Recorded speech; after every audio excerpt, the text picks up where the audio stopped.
Honest. তারপর বলেন কোন জগতে আপনি নিজেকে সেলিব্রিটি মনে করেন? কোন জগতে, যোগ্যতা, কোন যোগ্যতায় নিজেকে সেলিব্রিটি সেলিব্রিটি মনে করেন? সেলিব্রিটি হতে গেলে যোগ্যতা লাগে। ডেফিনেটলি একজন মানুষ আপনাকে আইকন হিসেবে কেন দেখবে? স্মার্টনেস থাকতে হবে, সৌন্দর্য থাকতে হবে। I think I have that all characteristics on me. অন্যদের মাঝে নাই সেটা? হ্যাঁ অবশ্যই আছে। আপনার মাঝে কি কি আছে বলেন তো? আমার মাঝে ইউনিক কিছু আছে বলেই শুধু আমাকে নাচাতে পারলেই তো হবে না না না কিছু তো অবশ্যই দরকার আছে। অবশ্যই ইউনিক কিছু আছে বলেই আমাকে চুজ করে মানুষ, ক্লায়েন্ট চুজ করে, তাই না? তারপর একটা কথা বলেন, জীবনে সবচেয়ে বেশি মিথ্যা কথা কাকে বলেছেন? আমার আম্মুকে।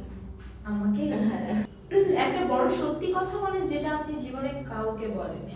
আসলে আমার লাইফে আমি সবাই মানে আঙ্গেল করে দিই, কোনো কিছু আমার লাইফে থাকে না, আমি রিভিল করে দিই, আমি কোনো কিছু লুকাই না, সিক্রেট কোনো কিছু আমার লাইফে নেই, আমি ওপেন। সব সব সবাই জানে? হ্যাঁ মোটামুটি সবাই না, আমার নন পার্সনরা। আচ্ছা, মাসে আপনার ইনকাম কত? সিজন টাইমে মানে 3 লাখস এর উপরে যায়। শুধু ঢেলে দিয়ে এত ইনকাম করা যায়? হ্যাঁ করা যায়। একটা শুতে কত দেয়?